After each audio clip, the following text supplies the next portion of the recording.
Thank you, Shalini. Good morning, everybody. As Shalini mentioned, today's webinar topic is on the evolution of software tools for CNV interpretation. I thought this would be an interesting topic, and with that, we're going to talk about our NxClinical software package. So let me start by talking about BioDiscovery. In case the company is not familiar to you, we are not an instrument company. What that means is we do have close collaboration with all the instrumentation array companies, reagent companies, and we want to make sure that our software is compatible with them.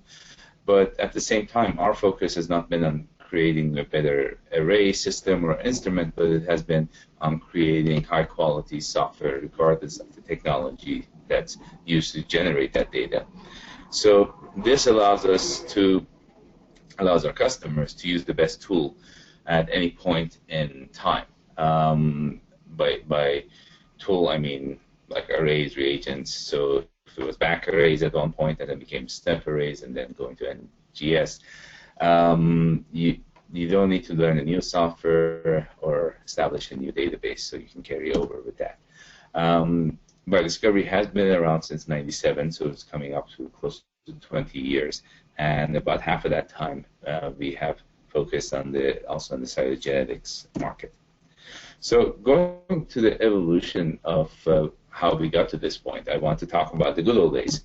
And if you recall, and maybe some of you still have it, an axon scanner used to get a two-color competitive hybridization for an aCGH back array.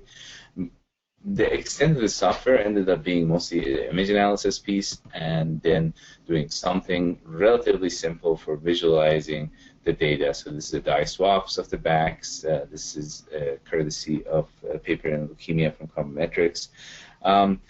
So you can nicely see this event here, which I'm not sure if it's a gain or a loss at a particular band. So generating a report was relatively easy back then, but excuse me, as the array density and complexity increased over the past 10 years, need for software started to grow. So the first part was, well, there's too many probes to look at them visually, so there's an aberration detection or a calling algorithm that needed to be developed, and there's been many like ADM1, ADM2, CBS, track segmentation, FAST2, PEN CNV, you name it. There's a bunch of algorithms that have been created to call or detect the aberration or help in the process of detection. No algorithm is perfect, but these are all things that have been developed to help. In addition to software for the analysis, the visualization tools got more sophisticated.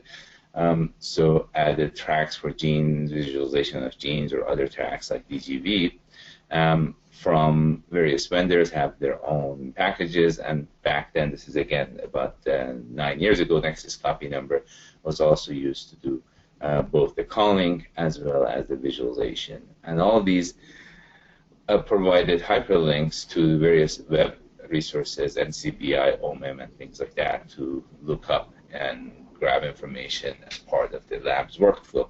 Now, the vendors' softwares have evolved or changed. So cytogenomics is the new software that essentially replaced the workbench.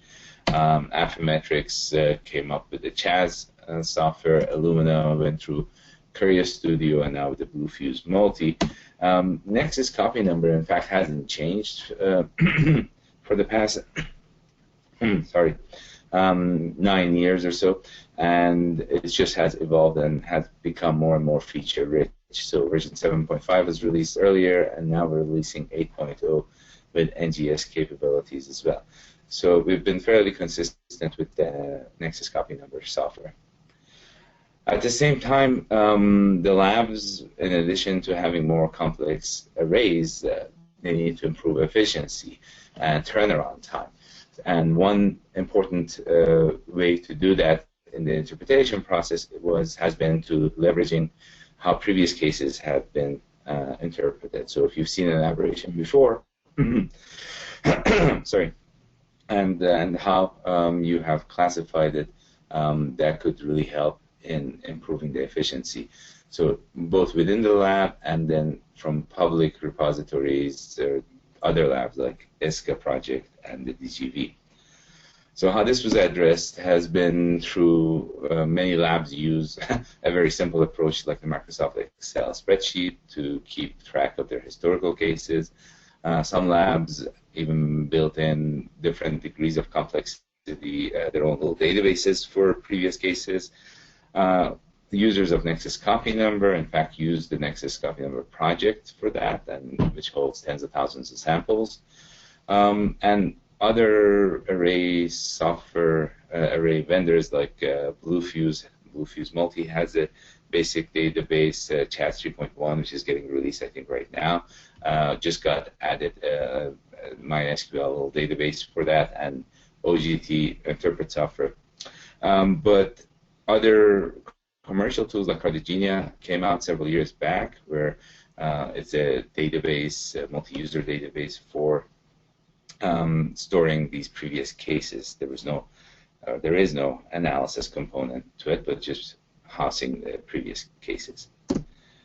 So that was one solution to improving the efficiency, but more efficiency is needed because there are added demands. So the number of samples, the volumes is increasing, the diversity of tests is increasing. So in addition to postnatals, there's prenatals, various cancer cases, POCs, FFPE, panels, etc. So that is growing. And in addition to the growing volumes and types of tests, the labs have multiple personnel, like technicians and directors, doing different tasks. So how do you organize and make people work more efficiently together? And one of the most important part in a clinical lab workflow, as the technology is matured and it's moving away from being more of a research tool, a clinical lab requires consistency in reporting and processing across the entire enterprise. So that improves efficiency and quality, and that's a high demand. And as regulations are being more and more introduced, trackability, full audit trail, and access control has become more of a need as well.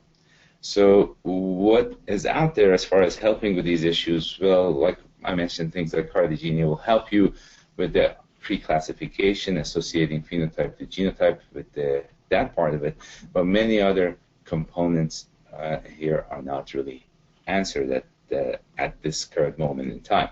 So if you look at my cartoon illustration of the current state, you could imagine that data comes off the instrument, goes through an analysis software that could be vendor provided or through Nexus copy number, and some people might actually splurge and buy an interpretation software as well to help them with that, and then go through the LIMS and then finally generate report.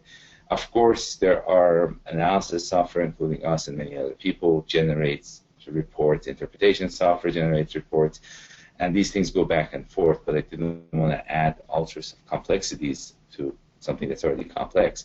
But if you think about the other dimension of complexity is the analysis software connects to previous cases. It also connects to various web sources, Excel spreadsheets. Interpretation software tries to do the same thing, and the user has multiple pieces of software that they are really needing to deal with, looking at various websites, and it makes the task rather difficult.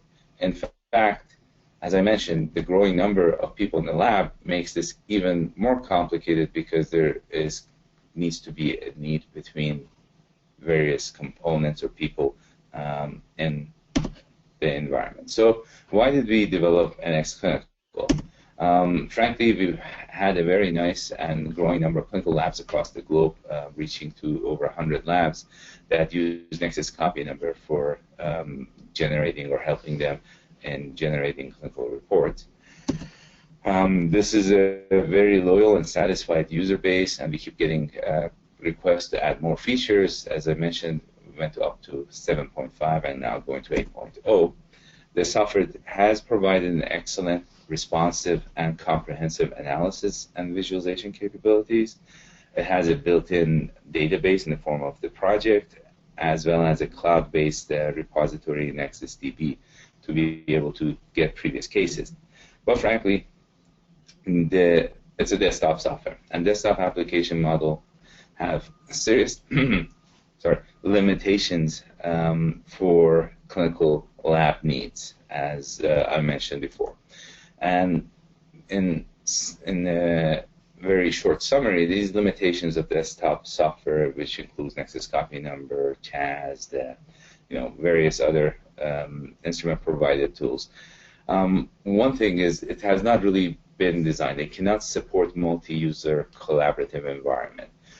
You install the software on the desktop, and if you update the tracks on your computer to the latest version of OMEM, and your colleague in the same organization decides they're going to update later, they're out of sync. You're not using the same information or even the same version of the software. Yeah, if you make notes to some sample that you've reviewed, it's on your desktop. It's not really, you can't share it. You have to copy a bed file, for example, to someone else. So it's really limiting in a multi-user workflow. Even bigger issue is it's very hard to enforce because these are individual programs. It's very hard to ensure consistency across the enterprise as far as how samples are processed, how they're reviewed. That is a very big limitation of the software. And the other part is, as we're thinking about, and I think most of our users think about either transitioning or adding NGS technology, we want the users not to constantly change or have yet another software added to their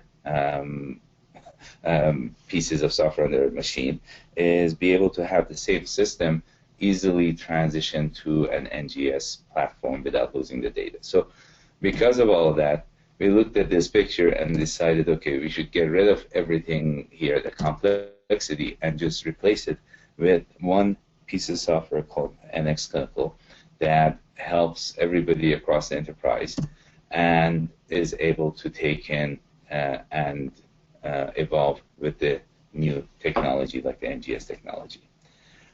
So talking about NxClinical and how it works is it's protocol-based processing. So what that means is there's something we call a sample type, and the user site, the administrator of the site, decides what sample types they want to use. And you can create sample types, let's say postnatal Illumina arrays. You can create a different one that's called postnatal Affymetrix. It doesn't really matter. What that does, you define how you want that workflow for these postnatal samples to be processed. So they have a set processing algorithm that is run. And the software also has a sophisticated variant interpretation assistant, which is a decision tree that you can put in the logic that your lab applies in marking the variants that are detected as whatever classifications you want to do, like pathogenic or benign or report, don't report, all of that. And that's based on for each sample type. So you can create one for postnatal, you can set up another pipeline for prenatal, another one for cancer, you can create panels, and all of these, in addition to the workflow customization that can be done, you can also customize the visualization and the tracks for that.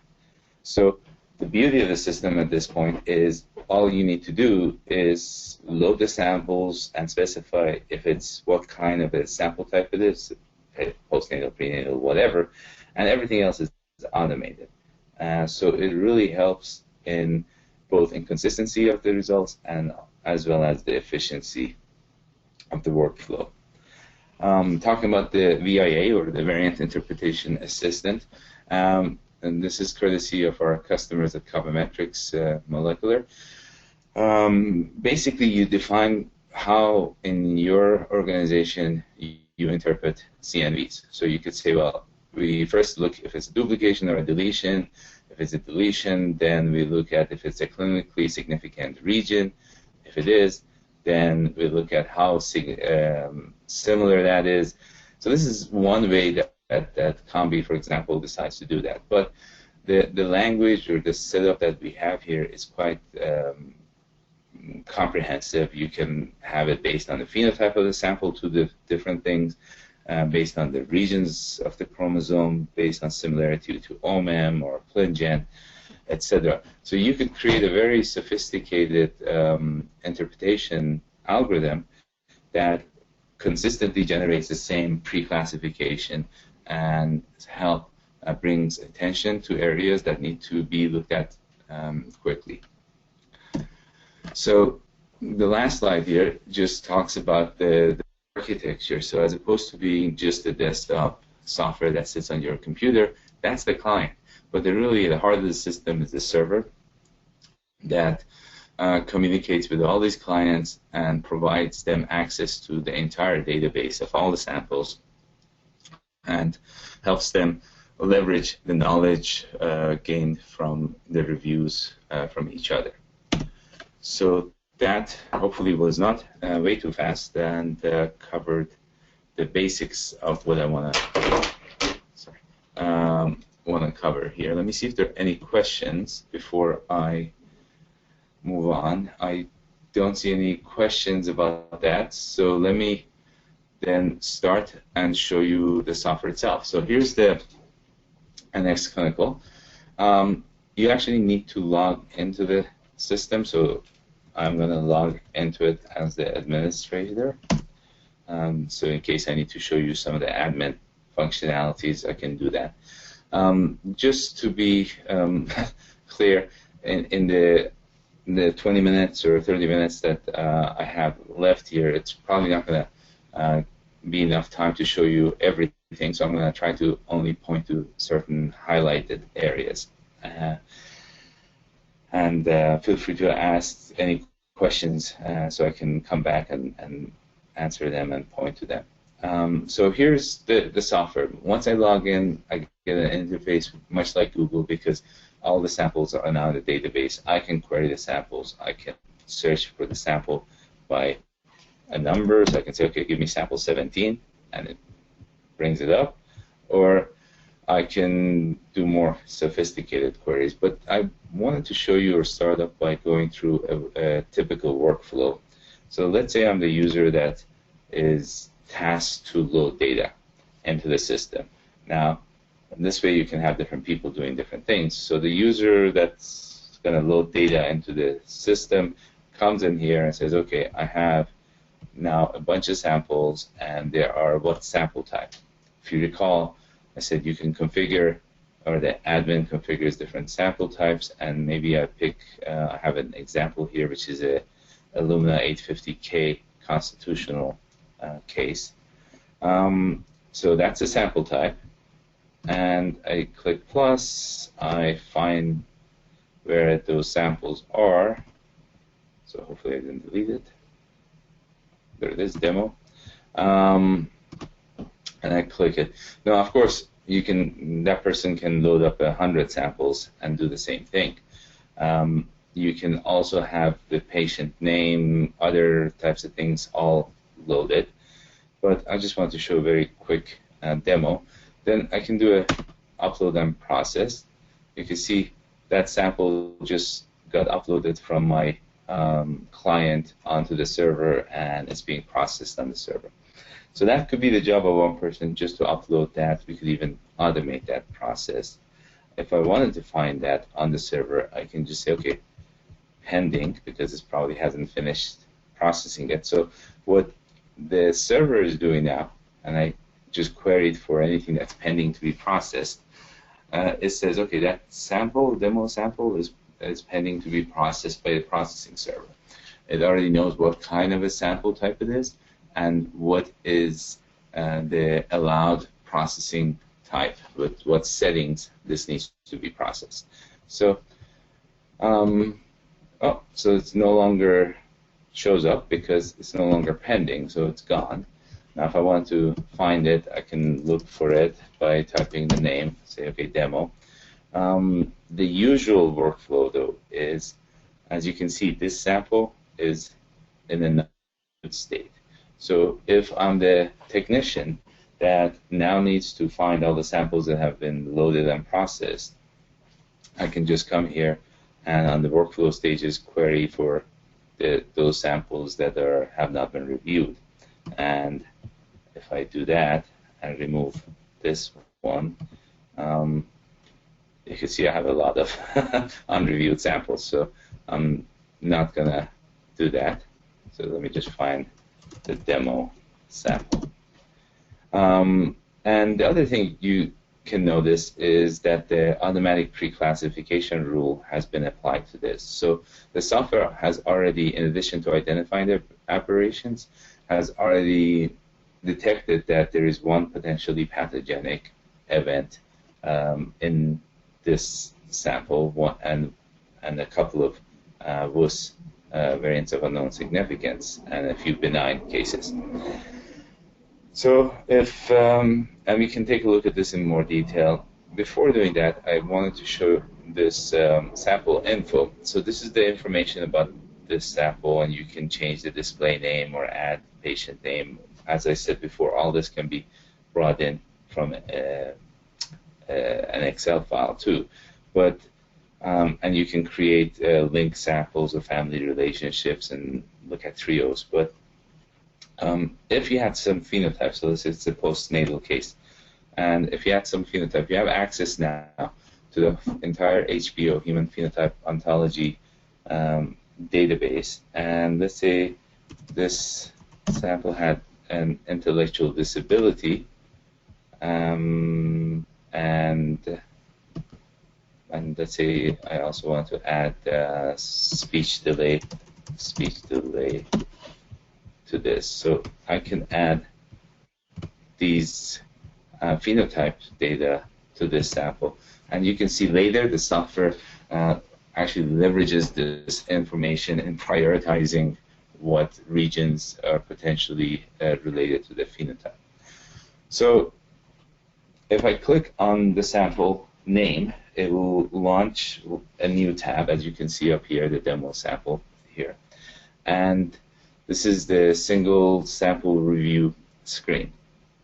So what the software is doing right now is also customizing the view for the way that sample type was defined. So you can have one view for your postnatal cases, you can have different tracks and different table for your prenatals, you can have different ones for your cancer. So it tries to make life as easy as possible for the folks using the system to be able to run through many samples efficiently. As I mentioned earlier, the software had detected, and you can see here, there's a region about 6 megabases. You can see it's at the tip of this chromosome 22. If I click on that, it brings that region up to focus. Let me extend this out. You can enlarge some of these things. So you can take a look and say, yeah, you know, this the technician could say, yep, this looks like a fairly real call. I don't see anything to be able to frequency supports that evidence. And this black mark over there says that it is pathogenic. That's the color of a sign. If I put my mouse on there, it's saying that it was called pathogenic because it matched almost identical, 0.98. Previous cases reported in ClinGen that as curated pathogenic events. So I actually do have that ClinGen postnatal pathogenic, and if I can move some of these things around and scoot down here, you could see, if I go down, you could see some of these with the actual phenotypes for those, and you can see there's a bunch of deletions in these areas. These are all hyperlinked as well, so if you really want to go to that ClinGen case for that one, you can get to it. But so that's how it had decided, based on the rules that I had set up, close the omen morbid ones, that this is pathogenic. But let's say you also want to know what about in your own database. So if I put my mouse here on this little triangle, it's telling me that there's 7 cases in my database of previous cases that have a similar deletion in that region. So 7 out of 1,700. And if you wanted to see how you have previously classified that, just to make sure you're consistent, you open this up, and then you can see these are the previous cases. And this last one is off of an Agilent legacy 180K sample. It was much smaller, but that was also reported as being pathogenic. These other ones are Agilent arrays, but they weren't classified. The samples that I had imported. If you wanted to look at any of these, you could click on that, and it opens up a new tab, and you can see, oh, here it is. This is the sample, and it loads and now you can see that, well, this is actually might not be the case. That's similar because it is a small section of a much larger deletion event. So you have very quick access to your own internal database of samples, regardless of what type they are. In fact, if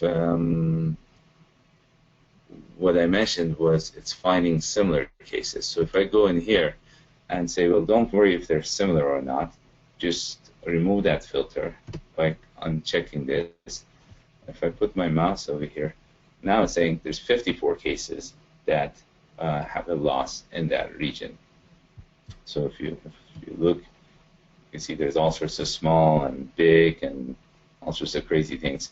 And they're sorted based on similarity. So the last things at the bottom are the least similar events. Or you can change the amount of similarity that you're looking for. And don't confuse similarity with overlap, because similarity is really similar cases, not just overlapping. So that's how you can see previous cases, and we have that here. This is, if you click on the region, you can see all the genes. This is something we had an Nexus copy number, all the genes within that area. So that was the pathogenic case, and if I'm the reviewer, I click this edit button, and I can now add my notes in here. I can type in my notes that says, yes, it is a pathogenic call based on whatever, and I can close this, and that note is showing up in here, as well as if my colleague is looking at this case in a few minutes once I'm done, this is already available for them to see on their mouse over, so they can see what I have said. Now, if I can move this panel somewhere else, if I go to, for example, this VUS over here, this is another case. So this one shows up as being a variant of unknown significant, and if I put my mouse on it, it says that it's because it overlaps an omomorbid gene. So it wasn't clearly something that showed up, and if you look down here, it didn't show up in any of these ClinGen pathogenic or benign categories. If I expand it, these are much larger events, so it couldn't really tell if it's pathogenic or benign. So at this point, I can look to see if in my database I have any similar cases. It's like, well, this is another one. This one's in fact the same thing. It was reported as a VUS. But what I wanted to show was this other column, which is called the evidence score. What the evidence score does, it takes advantage of the phenotypes. If you've entered the phenotype information, it finds any genes within that region that are implicated in the reported phenotype. So we said intellectual disability, and now it's coming up that this NT5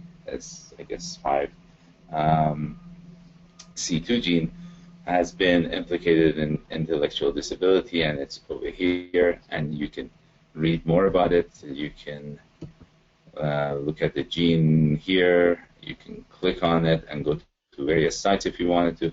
You can see if it has any different splice forms. So there's a lot of helpful visualization tools that you can do at that point.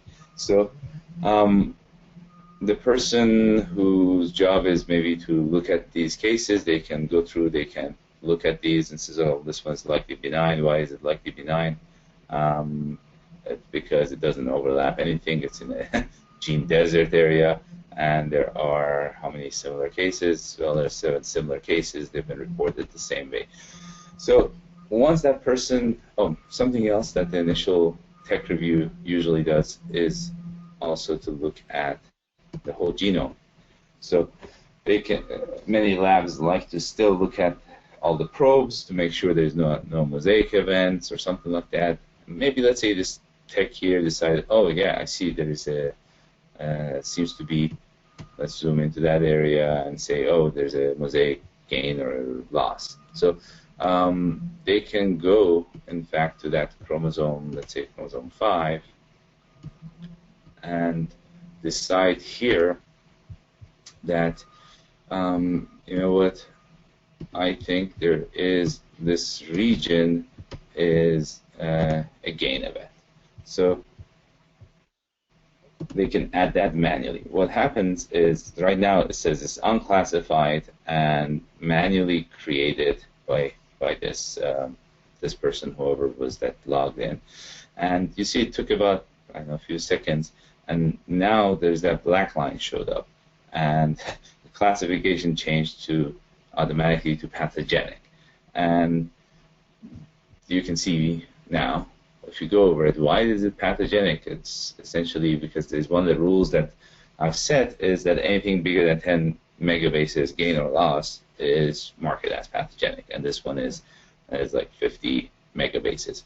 So, and in addition to that, automatically shows up with 5 similar cases in my database, and if I look at that, these are the similar cases to something that I completely made up. Now, you can go in here and you can add more notes saying, I think this is a mosaic gain. And as Tech 1, I could say, okay, I'm done with this, so I'm just Tech 1 review completed. I change the workflow stage and stop at that point. Now, let's say the director comes back and opens this case. Let's say I close this. See, it says Tech 1 review completed state. And if I go back in here, and the director comes in here and says, oh, let me take a look at what's going on. Or Tech 2 comes here and looks at this and says, oh, I think it is a mosaic gain. Let me look at that data, and I don't think that's the case. So the Tech 2 person goes into the edit mode and deletes this event. So now that's gone. It's no longer here. But you notice, because of the audit trail, that's actually now shifted over to this deleted regions. And if you click on that, it highlights the region that was deleted. So if now the final reviewer comes back and says, no, I agree with this, they can even restore this back into here. So all of that is being tracked by the software. Again, this is a multi-user environment, so other people could be interacting with it.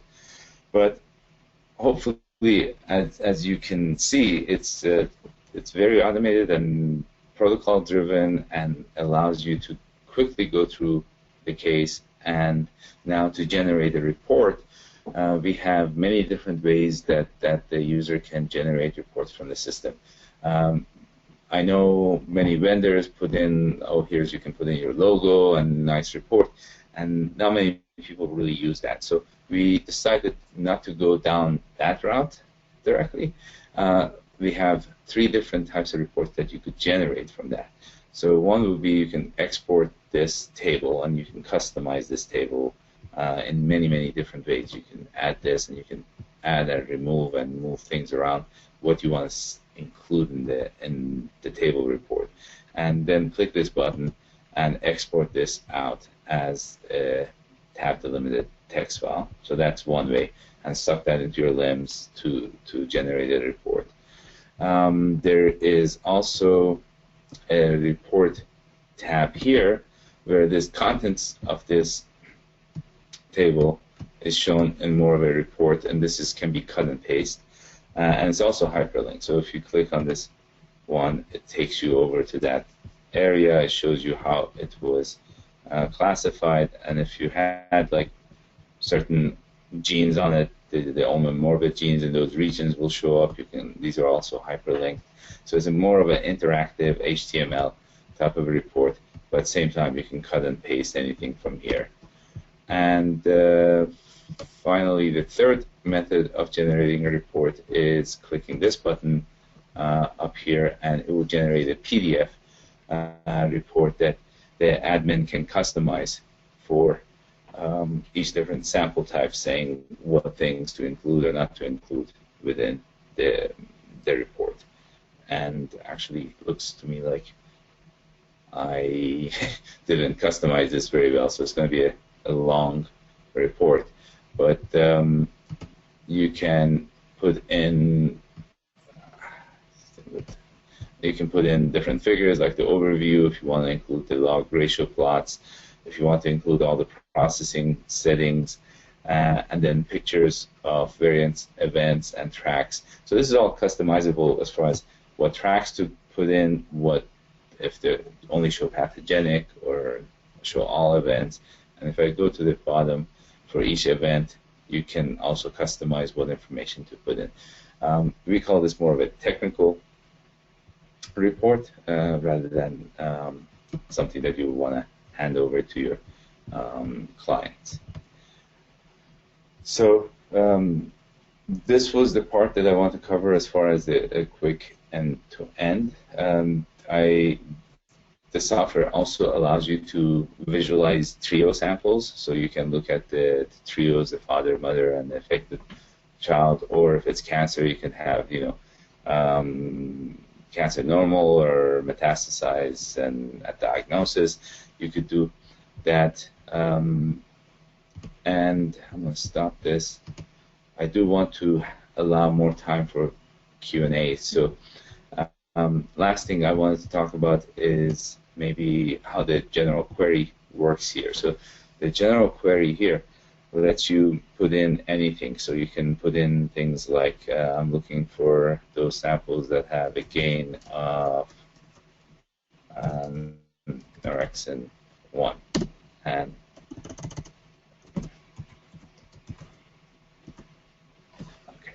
mistyped. And then these samples show up. I can limit that to particular types. So I say, well, only in the AFI constitutionals do we have any. So then these two show up.